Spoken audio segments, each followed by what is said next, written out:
ჩვენ აქამდე გიყვებოდით ისტორიებს, როგორ სასტიკად უსწორდებოდნენ ხარებას დაჯგუფების წევრები მოქალაქეებს, რომლებსაც აკავებდნენ და გადაჰყავდათ დაკავების მანქანაში, როგორ ატარებდნენ კორიდორს, როგორ ურტყამდნენ, როგორ მიყავდათ ხარებასთან და შემდეგ როგორ გრძელდებოდა სადამსჯელო ოპერაცია დაკავების მანქანებში. ახლა მოგიყვებით ისტორიას პედაგოგზე, ქალზე, რომელიც სცემა ხარებას დაჯგუფებამ, მას გაუსწორდნენ, სხეულზე ფეხებით გადაუარეს და დაკავებას გადაარჩინეს მოქალაქეებმა. თეონა ბექიშვილი გვიყვება, რომ იმყოფებოდა თბილისის მოლთან აქციაზე, რა დროსაც პოლიციის წარმომადგენლებმა მოქალაქეები შეამჭიდროვეს, დაიწყო ჭყლეტვა, აიძულებდნენ საკმაოდ დიდი რაოდენობის მოქალაქეებს, რომ მცირე ტერიტორიაზე დატოვილიყვნენ, ჭყლეტვის დროს ის წაიქცა, ხელი ჰკრეს და ამას მოჰყვა წაქცევა პოლიციელების მხრიდან და წაიქცა ბექიშვილი, ამ დროს მას გადაუარეს სხეულზე, როგორც გვიყვება პედაგოგი და შემდეგ უკვე მოქალაქეებმა გადაარჩინეს ის დაკავებას, რადგან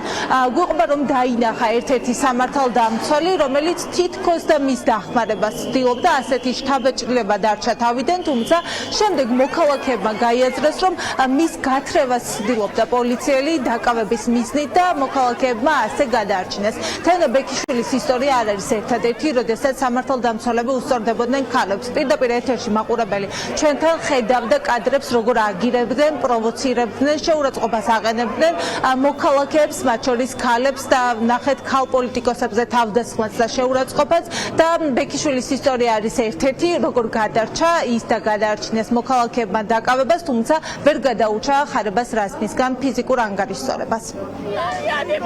დამაგდეს პოლიციელებმა გადამიარეს ზედ მირტყეს და მოგვიანებით მაპატიმრებდნენ, მაგრამ მოქალაქეებმა და ახლობელმა გოგონამ, რომელიც თან მახლდა, არაფრით არ მისცეს საშუალება, არ გაატანეს ჩემი თავი, თორემ აი მიუხედავად იმისა, რომ ვთქვათ პატარა გოგო აღარ ვარ, აი ესე დაუნდობლად გადამიარეს ზეთ ზუსტად მაშინ, როცა ხარება, ეგრეთ წოდებული ხარება მოვიდა და დაიწყო რუპორით ჩვენი დინება, მაშინ მიეცათ აი ეს რაღაცა დიდი გული და ისედაც ჭყლეტვაში ვყავდით და აი საერთოდ გადაგვიარეს. რაც უფრო მეტად გვაშინებენ, უფრო მეტად არ გვეშინია, იმიტომ რომ თავისთავად ხედავთ ჩვენ ვიაზრებთ აბსოლუტურად ყველა საშიშროებას, მათ შორის სასიცოცხლო საშიშროებასაც, როცა იქ მივდივართ, მაგრამ ჩვენ ყველას კიდევ უფრო გვეშინია დიქტატურის და ამას ისინი ვერ ხვდებიან. არალეგიტიმურ მთავრობას აღარ დარჩა სხვა ხალხთან სალაპარაკო სხვა ენა გარდა ძალისა. და გველაპარაკებიან ამ ენით, მაგას ნიშნავს. ძალიან რთული იყო ამ პოლიციასთან ძიძგილაობა და იმის ყურება, როგორ აკარგვინებს სისტემას ახეს ახალგაზრდა ბიჭებს რა. რეჟიმი ყველა მის ხელთ არსებულ ინსტრუმენტს იყენებს ეხლა, რომ ჩვენ შეგვეშინდეს მაქსიმალურად და ერთადერთი მათი იარაღი არის აი ეს მანიპულაციები ამ პოლიციელთა რაოდენობებით, აი ეს გინებები. ჩვენ ახლა ვართ ინგოროყვას კლინიკაში, სადაც გადმოყვანილები არიან ის მოქალაქეები, რომლებსაც ხარებას რაზმი გაუსწორდა, დაკავების მანქანაში მათ სასტიკად იძალადეს, დაამტვრიეს სახისწვრები და სამი მათგანი რჩება ამ დრომდე კლინიკაში. ისინი დღეს გაეწარებიან, როგორც ექიმი გვეუბნება, მათი მდგომარეობა ამ ეტაპზე დამაკმაყოფილებელია, თუმცა მათ მკურნალობა სახლში უნდა გააგრძელონ. ხიდაშოვებული აგრძელებდა მკურნალობას ჩვენს კლინიკაში, რომელთაც ერთად აღენიშნებოდათ სახის და თავის ტრამვები. გუშინ ერთი პაციენტი გაეწერა ბინაზე, სამი პაციენტი დღეს დატოვებს კლინიკას. აღენიშნებოდათ სახის ტრამვა და თავის ტრამვა. 4 პაციენტს.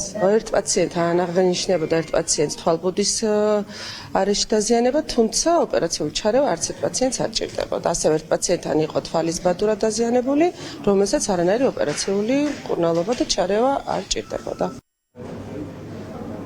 სადამსჯელო ღონისძიების მსხვერპლები გეგმავენ კაციტაძის უწყებაში მისვლას და საქმის კურსში ჩაყენებას გამომძიებლების, თუ როგორ ხდებოდა მათზე სასტიკი ანგარიშსწორება, სამაგალითო დასჯა და პოლიციელების მხრიდან უფლებამოსილების გადაცდომის ფაქტებთან დაკავშირებით ისინი კარლო კაციტაძის უწყებას კიდევ ერთხელ ჩააყენებენ საქმის კურსში, თუმცა ამბობენ, რომ ეს იქნება ფორმალური, რადგან მათ აქვთ წინა თვეების გამოცდილება, კონკრეტული მაგალითების შემთხვევები, როდესაც დაიწერა საჩივრები, თუმცა დასჯილი სამართალდამცველი ამ დრომდე საზოგადოებას არ უნახავს.